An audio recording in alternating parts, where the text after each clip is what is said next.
أهلا بيكم في كلام إلهام. هل الثقة في النفس شيء وراثي نتولد بيه كده، بتولد شخص واثق من نفسي وعارف أنا عايز إيه، ولا دي حاجة مكتسبة بتزيد عندي بتراكم الخبرات الحياتية وبالظروف اللي بتمر عليا وبالمواقف اللي أنا بتحط فيها؟ أكيد دي الإجابة إنها حاجة مكتسبة. نيجي بقى للسؤال الأهم، إزاي أعزز ثقتي في نفسي وأبقى شخص كده واثق من نفسه وعارف هو بيعمل إيه وحاسس بالشموخ كده كل ما أبص لنفسي حتى في المراية؟ أول خطوة هي تحديد هدف معين في الحياة.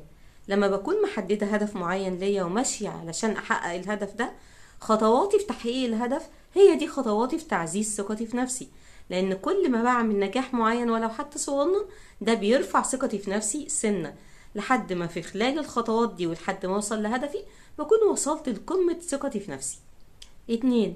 تنمية المهارات الشخصية. كل ما بتعلم حاجة جديدة أو بسعى إن أنا أضيف حاجة جديدة لنفسي ولحياتي، ده بيعزز ثقتي في نفسي، لأنه بيحسسني برضو إن أنا شخص مهم وليه قيمة، وقدرت إن أنا في فترة ما وفي ظروف ما إن أنا أضيف لنفسي شيء جديد، فبالتالي ثقتي في نفسي بتزيد أكتر وأكتر. 3. التوقف تماما عن إني أقارن نفسي بالآخرين. خلينا عارفين دايما إن كل شخص ليه حياته وتفكيره وطريقته في تحقيق أهدافه. كوني إن أنا أسيب كل ده وابتدي أقارن الشخص ده بيا، ده بيخليني أرجع لورا مش هتقدم لقدام. بدل ما نركز مع الناس التانية بيعملوا ايه وبيتصرفوا ازاي، اركز على نفسي انا وابتدي اطور انا من حياتي، وابتدي احس ان انا فعلا لوحدي ليا قيمة، وان انا ممكن احقق حاجة معينة في حياتي يمكن الشخص التاني ده اللي انا بصاله ما يكونش قادر يحققها، فبالتالي لما انا اعملها ثقتي في نفسي بتزيد.